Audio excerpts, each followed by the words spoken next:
에스겔서 24장 15절로 27절 말씀입니다. 제가 가진 성경으로는 1188쪽입니다.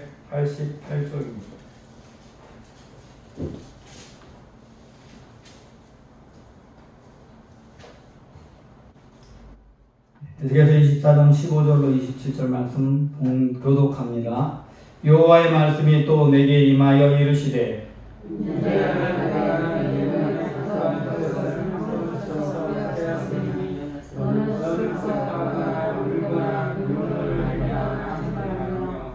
죽은 자들을 위하여 슬퍼하지 말고 조용히 탄식하며 수건으로 머리를 동이고 발에 신을 신고 입술을 가리지 말고 사람이 초상집에서 먹는 음식물을 먹지 말라 하신지라. 내가 아침에 백성을 내게 말하더니 저녁에 내가 죽었으므로 아침에 내가 받은 명령대로 행하니 백성이 내게 이르되 내가 행하는 이 일이 우리와 무슨 상관이 있는지 너는 우리에게 말하지 아니하겠느냐 하므로 내가 그들에게 여호와의 말씀이 내게 임하여 이르시되 너는 이스라엘 족속에게 이르기를 주 여호와의 말씀에 내 성소는 너희 세력의 영광이요 너희 눈의 기쁨이요 너희 마음의 아낌이 되거니와 내가 더럽힐 것이며 너희의 버려둔 자녀를 칼에 엎드려지게 할지라. 너희가 에스겔의 명과 같이 행하여 입술을 가리지 않으며 사람의 음식물을 먹지 않으며 수건으로 머리를 동인 채 발에 신을 신은 채로 두고 슬퍼하지도 아니하며 울지도 아니하되 죄악 중에 패망하여 피차 바라보고 탄식하리라. 이같이 에스겔이 너희에게 표징이 되리니 그가 행한 대로 너희가 다 행할지라.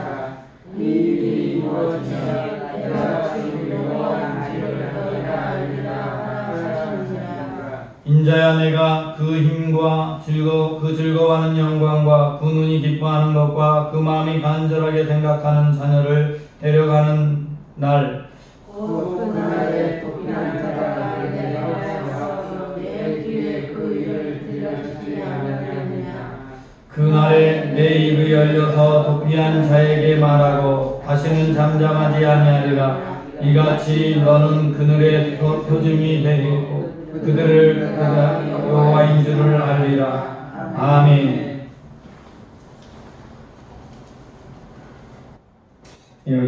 요즘 코로나 바이러스 감염증 19로 인해서 전 세계적으로 3천만 명 가량의 가까이 감염이 되어가고 있고요. 수많은 사람들이 죽어가고 있습니다. 특별히 미국에서만 지금 400만 가까이 확진자가 생겨나고 있고 14만 명 이상이 이 바이러스로 죽었어요. 이 14만 명이라는 사람 숫자가 얼마나 큰 숫자인가. 미국이 한국전에 참전해서 한국전에서 죽은 사람들이 군인이 5만 4천 명이고요. 우리나라 남한이 전쟁 기간 동안 150만, 남북한이 합쳐서 150만가량 죽었다고는 하지만 그때 한국 군인이 죽은 숫자가 5만 7천 명밖에 안 됩니다. 대부분 군인 아닌 학도병이나 민간인들끼리 서로 학살을 한 케이스고요. 네, 그리고 월남전에서 미군이 희생된 숫자가 5만 8천 명 정도 가량 조금 넘는 숫자고요. 그러니 월남전하고 한국전에서 죽은 미군을 다 합친 것에 배 가까이 합친 것보다 한 5만 이상이 더 죽은 게 지금 미국의 코로나 바이러스로 현실이에요. 그런데 이 코로나 바이러스가요, 전쟁보다 더 황당하고 심각한 게 있어요.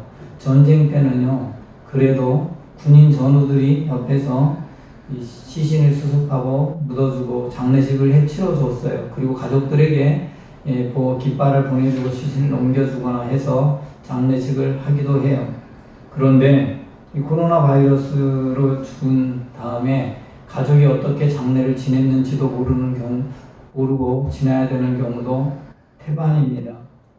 아무도 물론 부를 수 없고요. 그냥 바이러스로 죽은 사람들은 그냥 그대로 화상이 돼서 묻힐 뿐, 어디에 장지가 있는 것 정도만 요걸만 받아서 장지만 발견할 뿐 아무것도 할 수 없는 것이 이 코로나 바이러스 죽어가는 현실이죠. 그러니 그 가족이 마음이 얼마나 미어지고 아프겠습니까? 여러분, 바이러스로 그렇게 죽는 것, 그래서 장례식 제대로 못하는 것 가슴 아프지요. 여러분, 가장 아끼고 사랑하는 사람을 잃었을 때 그 슬픔은 말로 다 할 수 없지요. 제가 신대원 다닐 때 신대원의 그 교회사 교수님입니다. 교회사 교수님이 은한 동료가 신호등에 대기하고 있는데 트럭이 이렇게 코너를 돌면서 뒷바퀴가 인도 블럭위로 올라와 버린 거예요. 이게 트럭이 차가 크니까 올라와서 신호 기다리고 있던 딸이 죽었습니다. 이 딸이 죽은 다음에 이 교수님이 얼마나 충격을 받았는지 3년간 강의를 할 수가 없었어요. 그리고 말도 제대로 하지 못하고 그 위에도 강의를 하는데 일주일에 한 2시간 정도만 강의를 하다 결국 포기하고 강의도 그만두고 은퇴를 했습니다. 이 50대도 안 된 40대 후반인데 그렇게 빨리 은퇴를 했어요. 그만큼 가까운 사람들 잃는다는 게 힘든 거죠. 특별히 내가 아끼는 사람을 잃는다는 게 힘든 거예요. 그런데 오늘 본문을 보면 하나님께서 에스겔 선지자에게 말씀을 주시는데 이렇게 말합니다. 인자야, 내가 내 눈에 기뻐하는 것을 한 번 쳐서 빼앗으리니 너는 슬퍼하거나 울거나 눈물을 흘리거나 하지 말며 죽은 자들을 위하여 슬퍼하지도 말고 조용히 탄식하며 수건으로 머리를 동이고 발에 실을 짚고 입술을 가리지 말고 사람이 추상집에 먹는 음식도 먹지 말라 하신지라. 장례식 하지 말아라 라고 하는데 갑자기 죽어도 황당해서 할 텐데 그래서 장례식 할 수 없다면 그것도 황당할 텐데 갑자기 죽는 것을 미리 알려주는 거예요. 죽을 거야. 그러니까 너는 장례식도 하지 말고 아무것도 하지 마 라고 말하는 거예요. 여러분이 가장 사랑하는 여러분의 자녀나 사랑하는 사람이 죽을 거라는 소식을 미리 듣는다면, 그리고 죽어도 장례식도 하지 말라라고 말한다면 그것도 참 잔인한 일이 있겠습니까? 죽었을 때 충격보다도 미리 죽는다는 말 들으면 그게 더 충격이 크고, 그리고 이걸 말하게 해요. 그 18절에 보면 내가 아침에 백성에게 말했더니 밤사이에 받은 거예요, 말씀을. 하나님이 그 말씀을 주니까 백성들에게 말하기를 하나님이 내 기뻐하는 것을 빼앗겠대. 내 아내를 죽게 하겠대. 내 기뻐하는 것이라는 것은 아내. 너의 기쁨은 너에게 있다. 헵시바라는 말, 빌라는 너는 너와 결혼하였다 할 때 배우자를 가리킬 때 기쁨 되는 대상으로 표현하는 게 일반적입니다. 그러니까 우리가 사실 배우자들을 잘 사랑하지 않는 것, 아내를 집사람 정도의 용어로 사용하고 집 안에 있는 사람, 아내라고 표현하기 때문에 남편들이 잘 사랑하지 않는 건데, 이스라엘은요 가장 기뻐하는 것, 내 눈에 가장 기뻐하는 것을 아내로 표현합니다. 아내는 나의 기쁨이라고 표현을 합니다. 그냥 아내는 정말 소중한 존재겠죠. 근데 그것을 빼앗아 갈 것이라고 하나님이 어젯밤에 나에게 말씀하셨다고. 그런데 빼앗아 갈 건데 장례식도 하지 말래. 뭐 이런 말씀을 백성에게 알린 거예요. 그 백성에게 알리니까 그러니까 사람들이 귀담아 듣지 않았었어요. 죽는다고? 진짜? 그랬을 거예요. 그런데 저녁에 내 아내가 죽었으므로 그날 밤 바로 죽어요. 죽는다고 했는데 그 아내는 저녁에 죽었어요. 아침에 내가 받은 명령대로 행했어요. 그래서 그때부터 장례식 안 했어요. 그냥 탄식하고 울기만 할 뿐 아무것도 하지 않는 거예요. 장례식도 안 하고 옷도 안 입고 음식도 안 차리고 그냥 그대로 있어요. 이렇게 하면 사람들이 아내가 죽었다고 하면 당연히 몰려들고 장례식 지내려고 찾아올 텐데 이 남편이 아무것도 하지 않는 거예요. 그냥 내비 두는 거죠. 시치는 그대로. 전혀 장례식하지 않고 그 모습. 그런 상태에 있는 그 모습을 보면 사람들이 당연히 묻죠. 도대체 당신 왜 그래? 뭐 때문에 이러느냐라고 말할 거예요. 그래서 19절에 보면 백성이 내게 이르되 내가 행하는 일이 우리와 무슨 상관이 있냐? 왜 그렇게 하느냐? 우리가 무슨 상관이 있는지 우리에게 말하라. 이 당시에 이게 일반적인 조심스럽게 묻는 표현이에요. 당신 왜 그래? 라고 우리는 그렇게 말할 텐데 그렇게 하지 않고 우리가 도대체 무슨 문제가 있는 거냐, 우리가 어떤 상관이 있길래 이렇게 당신이 하고 있느냐, 이렇게 물어요. 그렇게 물을 때 이제 하나님의 말씀을 전하는 거예요. 그럼 여기에서 이제 하나님의 말씀이 굉장히 중요한 것이 왜 아내를 죽게 했는데도 슬퍼하지 않게 했느냐, 그것을 말하는 거예요. 하나님께서요, 이스라엘 백성들에게 하나님 성전이라는 걸 주었어요. 예루살렘에 성전을 줬는데 이 성전은 이스라엘 백성들에게는 너무나 귀한 것이고 그들의 중심이 되었어요. 1년이면 3번이나 세 번씩 모여서 함께하는 곳이었고 그 성전은 하나님과 만나는 장소여서 하나님과 만나는 은혜의 장소, 하나님의 영광이 임하는 기쁨의 장소, 이스라엘 백성들이 백성인 것을 나타내는 장소, 그래서 너무나 좋은 장소예요. 또한 하나님께서도 그곳에서 백성을 만나는 곳이기에 그곳이 너무나 기쁜 곳이고 하나님이 기뻐하는 장소예요. 그게 성전이에요. 너는 1년에 3번 나에게 보일지라 하나님이 말씀하셨고 그 말씀대로 이스라엘 백성들은 그렇게 만났어요. 그렇게 소중하고 귀한 성전, 처음에 성전이 지어졌을 때는 너무나 기쁘고 행복해서 갔을 겁니다. 여러분, 새 성전을요, 여기 월세로 가도요, 전에 저쪽에 있던 성전에 있다가 여기로 5층에 왔을 때, 넓은 성전에 왔을 때 다 사람들 기분 좋았어요. 그리고 좀 굉장히 자주 찾아왔어요. 자주 왔어요, 성전에 자주. 시간이 지나니까 그것도 식어져. 여기로 성전을 아래쪽으로 옮긴 다음에도 자주 왔어요. 그리고 시간이 지나니까 식어져. 결혼을 할 때 아내가 남편을 신혼 때는요, 빨리 보고 싶어서 집에 빨리 와. 남편이 언제 오나 그렇게 기다렸죠. 그런데 결혼해서 시간이 좀 지나면 술이나 안 먹고 와야 될 텐데, 와가지고 밤늦게 밥 차려달라고 하지 말아야 될 텐데 이러고 있고요. 아내가 뭘 하는지, 나는 내 할 일을 밖에 다 들어가려는다 하고 안 들어가고, 이렇게 시간이 지나면서 변해버린 사람들이. 그런 것처럼 성전을 하나님과 만나는 거룩한 기쁨의 장소, 하나님 우리의 민족을 구원하신 하나님이라는 사실들은 점점점 이스라엘 백성들에게 멀어져가요. 그 귀한 기쁨의 장소인 성전이 더 이상 성전다워지지 않는 거예요. 제사장들은 그곳이 자기의 이익을 취하는 공간으로 변해버리는 거예요. 그리고 이 백성들도 그곳에서 하나님께 마지못해 와서 만나는, 그냥 율법 속으로 와야 되니까 와야 되는 날만 왔다 가는 그런 장소가 되어가는 거예요. 거기엔 감동이 없어요. 그러다 보니 어떤 왕은 그 성전에다가 우상을 만들어 세워버리기도 하고 제단을 없애버리고 다른 제단을 세우기도 해요. 이 제사장들은 성전에 와서 하나님께 기도한다고 하지만, 구한다고 하지만, 늘 성전께 예배하는 예배를 인도한다고 하지만 그 마음이 콩밭에가 있어서 사실은 우상하게 하는 것처럼 하는 거예요. 교회에 나와서 기도하는데, 성도들이 기도하는데, 처음 나왔을 때는 구원의 감격 때문에 교회 가는 게 너무 기뻤고 말씀을 듣는 게 너무 좋았는데, 이 시간이 지나고 나면 그게 좋은 게 아니라 하나님이 내 기도를 들어주시는 것, 그게 중요해요. 그리고 그 기도의 내용은 내가 이 땅에서 잘 되는 거예요. 하나님은 우리에게 영혼이 잘 되게 하고 범사에 잘 되게 하겠다고 그랬어요. 내 영혼이 잘 된 같이 범사에 잘 되게 강건하길 원한다. 이 말은 내 영혼이 잘 돼야 범사가 잘 되는 거예요. 순서가 영혼 잘 되는 거예요. 그러면 범사는 하나님 잘 되게 해주시는 거예요. 그래서 우리는 영혼이 잘 되고 영혼이 기쁜 일을 힘쓰기 위해 교회에 나와서 성전에 나와서 예배해야 되는데, 성전에 나오는 사람이 영혼에 관심 없어요. 내 영혼 잘 되는 거에 관심이 없고, 내가 영혼이 은혜를 누리고 쉼을 얻고 안식을 얻는데 관심이 없어요. 범사에 잘 되는 것에만 관심이 있어요.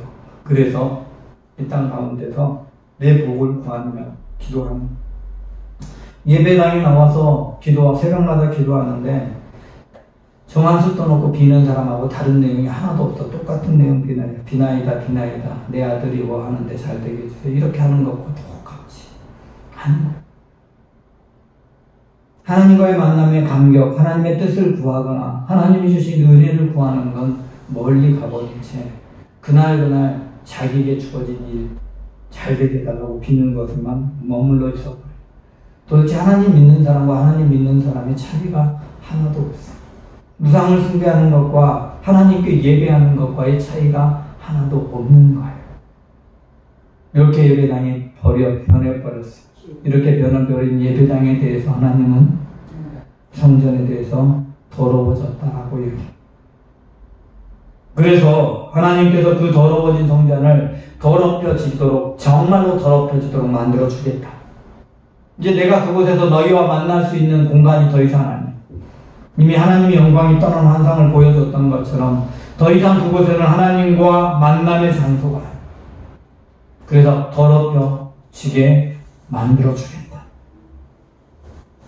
세상 사람들이 성전을 더럽히는 거예요. 교회를 더럽히고 비난하고 비방하고 하는 일이 벌어져요. 왜? 교회가 자기의 이익을 위한 장소로 변해버립니다. 태극기 집회를 하는, 이제 그분 뭐 이름도 잊어버렸네. 하여튼 그 사랑 제일교회가요? 정광훈. 네, 정광훈 목사님. 네. 사랑 제일교회. 사랑 제일교회 목사님 그 태극기 집회하고 이렇게 하면서 본인이 실상은 자기 이익을 계속 추구해요. 여기 재개발 단지에 들어가 있어요. 부회상을 많이 받으려고 얼마를 요구했냐면 성전을 지금 있는 것 크기의 땅에다가 더 새 걸로 더 크게 지어주겠다고 했어요. 전전대에서. 안 나가요. 왜 안 나가냐? 500평의 땅에다가 500몇 억의 성전을 지어달라고 버티고 그래서 그 교회 때문에 재건축이 안 되고 있어요. 지금 성전 가격이 7배의 보상을 요구했어요. 여러분 법적으로 3배 이상의 보상을 받아도 사기죄로 구속됩니다. 재건축할 때 3배 이상을 받으면 사기가 돼요. 과거 판례가 있어요. 실제로 그 10배 가까이 보상받은 사람인데 보상받은 해준 후에 건설사에서 고발했어요. 그 조합에서 고발해서 사기죄로 해서 전부 몰수됐어요. 원래 감정과예요. 나머지 전부. 이번에 판결이 났어요. 어떻게 판결이 났을까요? 그냥 철거하라고. 영도 집행, 철거하고 집행되도록 명령을 냈어요. 그리고 그냥 보상 책정된 금액만 보상하고 끝나요.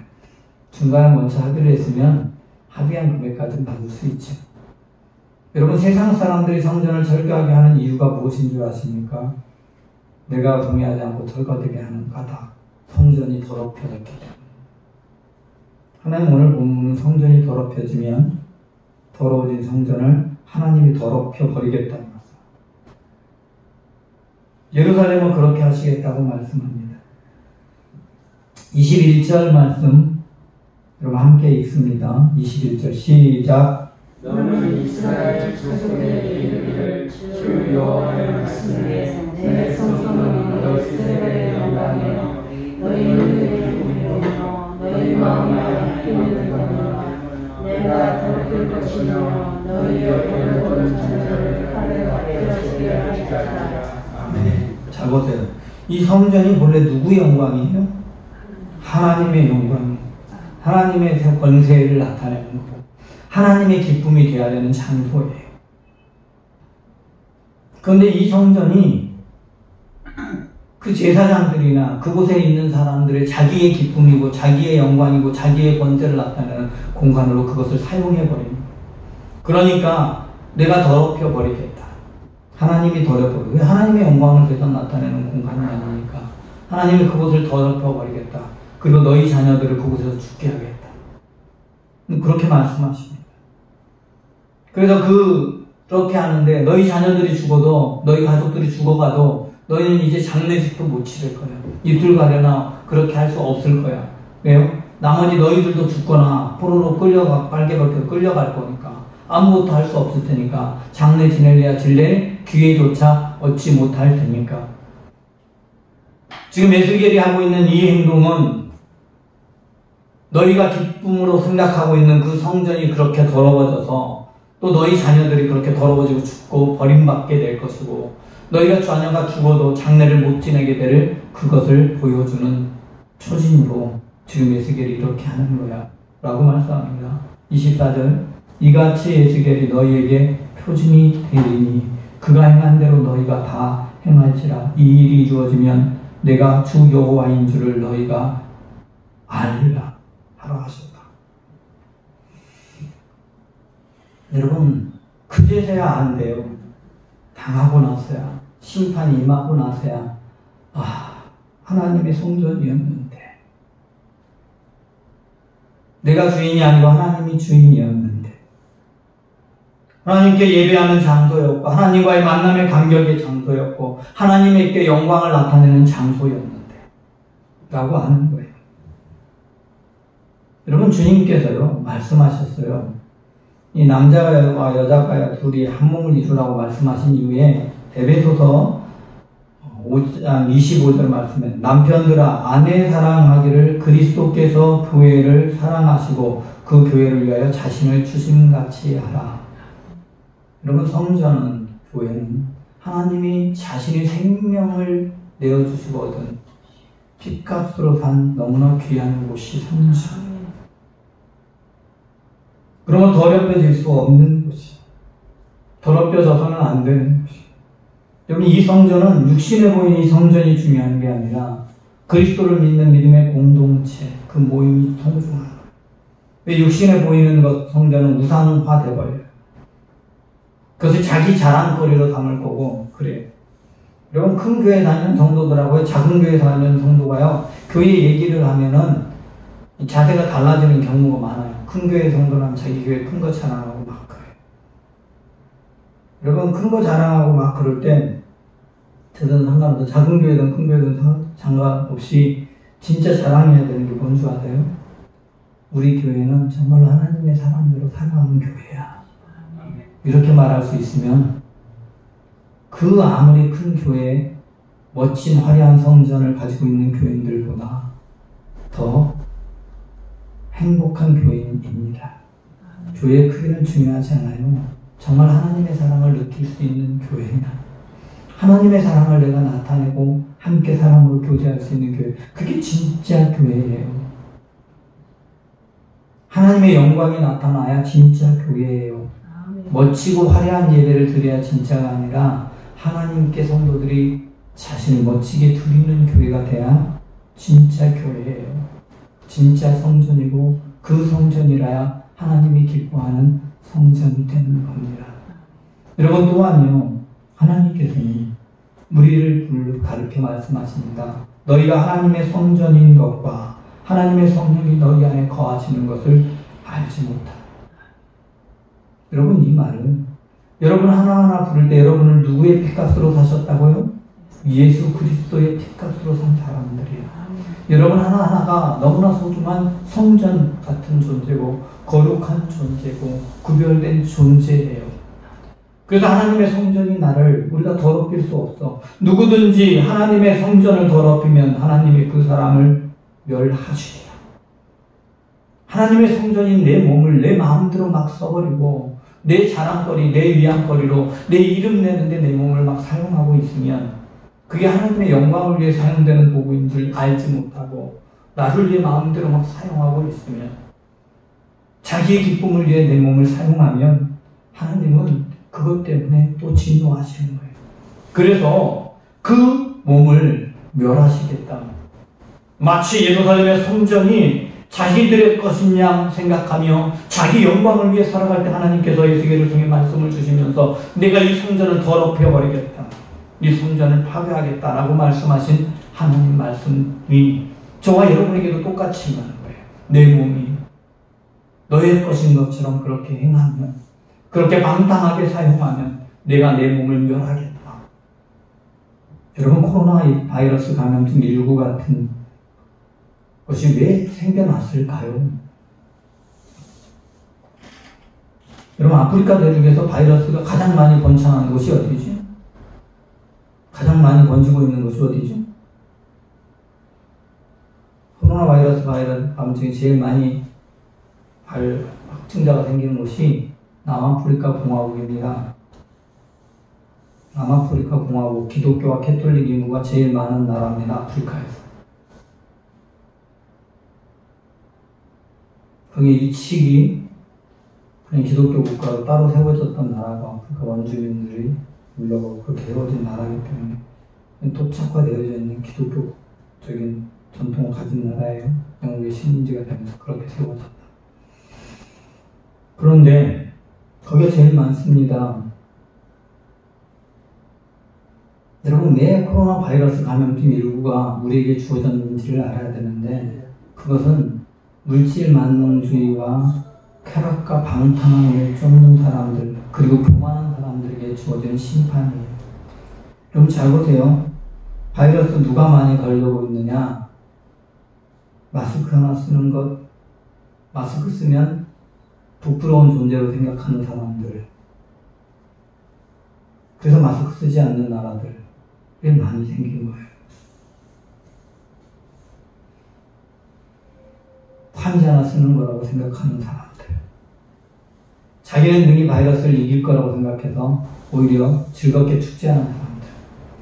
미국에서 대학생들이 모여서 축제를 했대요. 어떤 축제를 했느냐? 그날 축제할 때 돈을 낸대요. 돈을 내가지고 함께 한 300명이 참여해서 축제를 하는데 거기에 코로나 바이러스가 감염자를 참가시킨대요.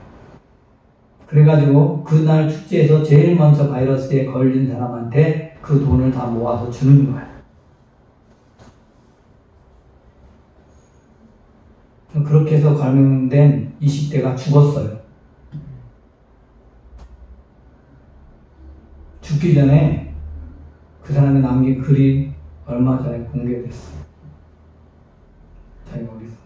또 어떤 사람은 거의 죽었다가 살아났어요. 근데 살아났는데 스스로 호흡하는 게 지금 여전히 힘들어. 나았는데도 호흡기가 이미 망가졌기 때문에. 이건 그럼 교만이죠. 나는 괜찮을 거야. 이건 교만입니다. 그죠? 하나님이 나는 보호해준다. 하나님 말씀하신 적 없으면 어느 누구도 보호하지 않습니다. 똑같습니다. 어떤 사람만 보호하냐? 하나님 앞에 내가 걸릴 수 있을지 모르니까 조심하겠습니다. 방탕한 자리에 가지 않고 지켜야 될 것 지키고 겸허히 살아가는 사람을 보호하시는 거예요. 여러분, 바이러스 이것도 하나님의 심판의 도구의 하나입니다. 여러분, 이 사실을 우리는 알아야 합니다. 여러분, 우리의 몸이 그동안 너무나 방탕하게 사용됐고 우리의 몸을 편안하게 하는 일을 위해 물질 문명을 너무 거칠게 사용했어요. 자연이 파괴되어가고 환경이 파괴되어가지고 무시하고 그저 발전만을 위해 살아갔던, 그렇게 산업혁명을 일으켰던 나라, 돈을 위해서 가장 많은 산업 공장, 생산 공장을 만들었던 중국이 제일 먼저, 그 다음에 중국과 교류하면서 산업 관광업을 통해 돈을 벌면서 즐기는 문화가 가장 많이 성행했던 이탈리아, 그리고 스페인, 그 다음에 산업혁명을 일으켰던 영국, 그리고 자기가 제일 힘이 세다고 말하는 미국. 그럼 이 순서대로 바이러스가 창궐 했어요. 그리고 제일 많이 죽는, 제일 많이 발병한 나라 순서도 지금 미국, 브라질, 러시아, 영국 순서로 바뀌어가고 있어요. 힘이 세다고, 남미에서는 브라질이 가장 종주국 역할을 하는 나라, 미국, 유라시아 대륙에서는 러시아. 그럼 힘이 세다고 하는 나라들 전부 다 중국도 거쳐 다 아닙니까? 여러분, 스스로 겸비하지 않으면 하나님이 심판하십니다. 여러분, 우리 스스로가 우리를 경건하게 지키지 않으면 안 됩니다. 왜요? 저와 여러분은 주님의 피값으로 산 존재고 하나님의 성령이 거하시는 성전이기 때문입니다. 여러분이 우리가 살아가면서 가장 귀한 게 뭘까요? 세상에 그 어떤 것도 귀하지만 자기 생명보다 귀한 것 없지요. 그것 하나님이 빼앗아 가질 수 있습니다. 주신 분도 하나님이시고 거두신 분도 하나님이시기에. 여러분이 그 성전인 여러분의 육신을 경건하게 아름답게 잘 관리하실 때 하나님께서 함께 기뻐하시며 지키실 것입니다. 하나님이 기뻐하시는 것이 더러운 것 되지 않게 되시길 바랍니다. 하나님, 주님이 기뻐하시는 하나님의 백성, 주님의 거룩한 성령이 가는 성령의 전으로 우리를 택하시고 부르시는데 감사를 드립니다. 하나님, 우리의 몸이 더럽혀지지 않도록 스스로의 경건을 지켜나가게 하여 주시고, 우리들의 교만과 사치와 쾌락이 이 땅 가운데 재앙을 불러왔음을 고백하니 이제 스스로 겸비하게 돌이킬 수 있는 하나님의 백성이 되게 하여 주옵소서. 주께서 진리의 말씀으로 우리 모두를 붙들어 주시길 소망하며 우리를 구원하신 구주 예수 그리스도 이름으로 기도드리옵나이다.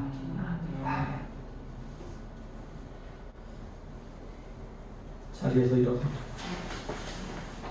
이제는 우리 주 예수 그리스도의 은혜와 아버지 하나님의 무한하신 사랑과 성령님의 내주 인도 역사 충만하신 교통하심이 오늘 예수 그리스도를 구주로 믿는 하나님의 백성으로 주님의 핏값으로 산 영혼이 되어 하나님의 거룩한 성령의 전으로 세워진 것을 분명히 믿기에 자기의 육신 스스로를 경건하게 지켜나가며 그리스도의 공동체로 모인 주님의 몸된 교회가 주님이 기뻐하시는 주님의 영광을 보고 있는 것을 분명히 믿고 그것을 아름답게 경건하게 지켜나가길 원하는 하나님의 모든 아들, 딸들 위에와 여전히 어리석어서 세상의 것을 구하고 세상의 학력에 빠져 살아가는 육신적인 그리스도인들과 주를 알지 못해서 여전히 육신에 속해 살아가는 수많은 영혼들,